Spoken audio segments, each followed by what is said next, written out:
गावठी पिस्तलचा धाक दाखवून घरफोडी करणाऱ्या अट्टल चोरट्याला पोलिसांनी केले जेरबंद.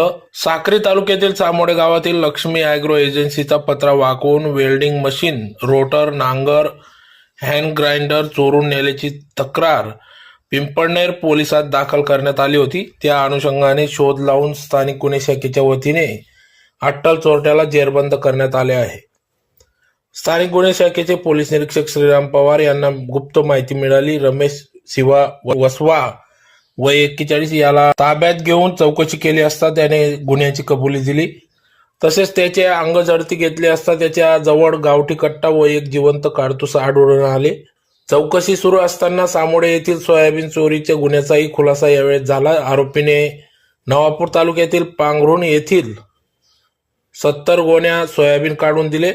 तसेच बोपखेल गावातील बिअरबार येथून बॅटरी इन्व्हर्टर चोरीची कबुली देखील रमेश वसावा याने दिली आहे. सदर या गुन्ह्यात पोलिसांनी 2,42,800 रुपयाचा मुद्देमाल हस्तगत केला असून या प्रकरणी 3 घरफोड्यांचा गुन्ह्याचा उकल झाला असल्याचे समजते. गुन्हा उकल झाला आहे.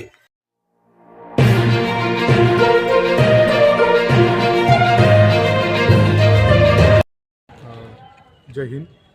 पिंपळनेर पोलीस स्टेशन येथे 28 डिसेंबर रोजी एक गुन्हा दाखल झाला होता.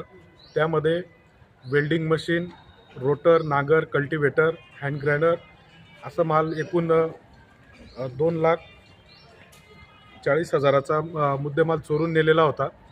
त्याचा पिंपळनेर पोलीस स्टेशनचे प्रभारी अधिकारी सपोनी किरण बर्गे आणि स्थानिक गुन्हे शाखा असा समांतर तपास सुरू असताना एक गोपनीय माहिती मिळाली. रमेश शिवा वसावा, राहणार गव्हाळ, तालुका उच्छल, जिल्हा तापी, गुजरात राज्यातला हा आरोपी त्याने हा गुन्हा केल्याची माहिती मिळाली.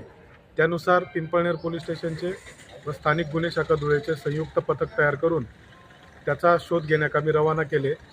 त्याला ओटाबारी परिसरातून ताब्यात घेतले व त्याला विश्वासात घेऊन त्याच्याकडे तपास केला असता त्याने वरील गुन्ह्यामध्ये चोरलेला मुद्देमाल हा त्याने कुठे ठेवला आहे तो कबूल करून तो काढून दिला. अजून सखोल तपास केले असता त्याने अजून एक गुन्हा केल्याची कबुली दिली. त्याच्यामध्ये त्याने 70 सोयाबीनच्या गोण्या ह्या चोरून नेल्या होत्या. तोही गुन्हा पिंपळनेर पोलीस स्टेशन येथे दाखल होता. अशा प्रकारे सदर आरोपीकडून 3 गुन्ह्यांची उकल करण्यात आलेली आहे. सदर आरोपी व त्याची टीम हे गावठी कट्ट्याचा वापर करून अशा प्रकारच्या धाडसी चोऱ्या करत होते. त्याचे इतर साथीदार यांचा शोध घेऊन त्यांनाही गुन्ह्याच्या कामी अटक करण्याची